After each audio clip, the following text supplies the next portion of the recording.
ನಾವಿವತ್ತು ಹಾವೇರಿ ಜಿಲ್ಲೆಯ ಹಾನಗಲ್ ತಾಲೂಕಿಗೆ ತಾರಕೇಶ್ವರ ದೇವಸ್ಥಾನ ನೋಡ್ಲಿಕ್ಕೆ ಬಂದಿದ್ದೇವೆ. ನನಗೆ ಗೊತ್ತಿರೋ ಪ್ರಕಾರ ಈ ಹಾನಗಲ್ನ ಮೊದಲು ವಿರಾಟ ನಗರ ಅಂತ ಕರೀತಿದ್ರು. ಮಹಾಭಾರತ ಕಾಲದಲ್ಲಿ ಪಾಂಡವರು ಇಲ್ಲೇ ಅವರು ಅಜ್ಞಾತವಾಸ ಕಾಲದಲ್ಲಿ ಇಲ್ಲೇ ಬಂದಿದ್ರು ಅಂತ ಹೇಳ್ತಾರೆ. ಬನ್ನಿ ಮುಂದೆ ಹೇಗಿದೆ ನೋಡು. ಕಾಲದ ಮರಳಿನಲ್ಲಿ ಮರೆತು ಹೋಗದ ಕಥೆಯೊಂದು ಇಲ್ಲಿ ಕಲ್ಲಾಗಿ ನಿಂತಿದೆ. ಕಾಲದ ಅನಂತ ಹರಿವಿನಲ್ಲಿ ಮನುಷ್ಯನ ಸ್ಪರ್ಶದಿಂದ ಶಾಶ್ವತಿಯನ್ನು ಮುಟ್ಟಿದ ಸ್ಥಳಗಳಿವೆ. ಅಂತಹ ಸ್ಥಳಗಳಲ್ಲಿ ಒಂದಾಗಿ ಮೌನದ ಮಡಿಲಲ್ಲಿ ನಿಂತಿರುವ ಈ ಪವಿತ್ರ ತಾರಕೇಶ್ವರ ದೇವಾಲಯ.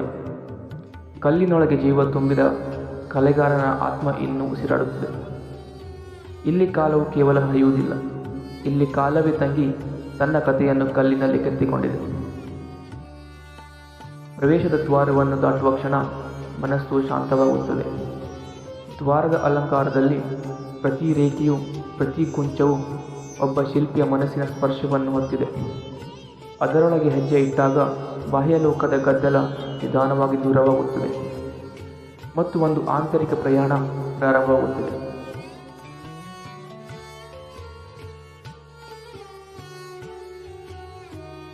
ಒಳಹೊಮ್ಮುವ ಬೆಳಕು ಕೇವಲ ಬೆಳಕಲ್ಲ, ಅದು ದಿವ್ಯತೆಯ ಸೌಮ್ಯ ಸ್ಪರ್ಶ.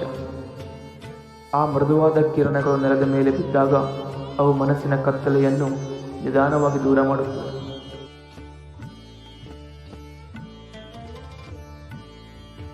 ಅಂತಃಪುರದಲ್ಲಿ ನಿಶ್ಶಬ್ದದಲ್ಲಿ ಮನಸ್ಸು ತನ್ನದೇ ಧ್ವನಿಯನ್ನು ಕೇಳುತ್ತದೆ. ಅಲ್ಲಿ ಮಾತುಗಳಿಲ್ಲ, ಆದರೆ ಅರ್ಥವಿದೆ. ಅಲ್ಲಿ ಶಬ್ದವಿಲ್ಲ, ಆದರೆ ಸಂಗೀತವಿದೆ.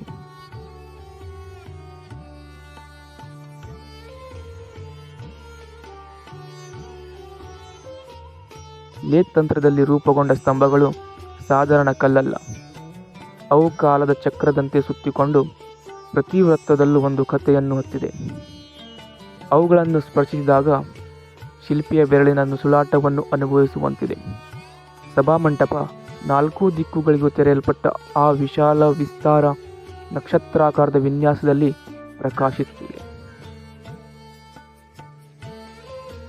ಹೊಯ್ಸಳ ಶೈಲಿಯ ಮಹಾಸ್ತಂಭಗಳು, ಅವುಗಳ ಗಂಭೀರತೆಯಲ್ಲಿ ಒಂದು ಮೌನ ಘೋಷಣೆ ಇದೆ.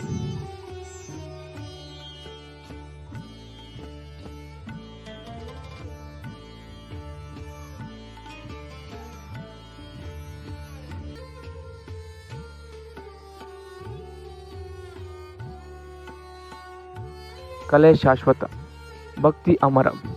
ಪ್ರತಿ ಸ್ತಂಭ, ಪ್ರತಿ ಗೋಡೆ, ಪ್ರತಿ ಅಲಂಕಾರ ಇವೆಲ್ಲವೂ ಸೇರಿ ಒಂದು ಮಹಾಕಾವ್ಯ ರಚಿಸುತ್ತದೆ.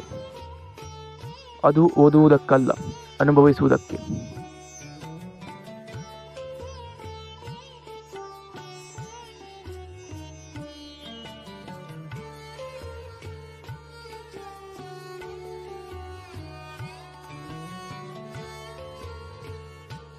ಈ ದೇವಾಲಯ ಕೇವಲ ಕಲ್ಲಿನ ಕಟ್ಟಡವಲ್ಲ, ಇದು ಮನಸ್ಸಿನ ಒಳಗಿನ ನಿಶ್ಶಬ್ದವನ್ನು ಜಾಗೃತಗೊಳಿಸುವ ಸಾಧನ. ಇಲ್ಲಿ ಪ್ರತಿಯೊಂದು ಹೆಜ್ಜೆಯೂ ಒಂದು ಧ್ಯಾನವಾಗುತ್ತದೆ. ಕಾಲ ಬದಲಾಗುತ್ತದೆ, ಜನರು ಬರುತ್ತಾರೆ ಹೋಗುತ್ತಾರೆ, ಆದರೆ ಈ ಕಲ್ಲಿನ ಮೌನ ಇನ್ನೂ ತನ್ನ ಕಥೆಯನ್ನು ಹೇಳುತ್ತಲೇ ಇದೆ.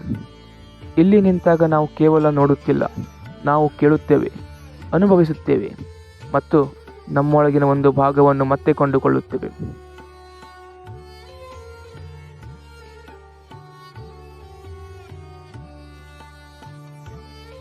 ತಾರಕೇಶ್ವರ ದೇವಾಲಯ ಇದು ಕೇವಲ ಒಂದು ಸ್ಥಳವಲ್ಲ, ಇದು ಒಂದು ಅನುಭವ, ಒಂದು ಪ್ರಾರ್ಥನೆ, ಒಂದು ನಿಶ್ಶಬ್ದ ಕಾವ್ಯ.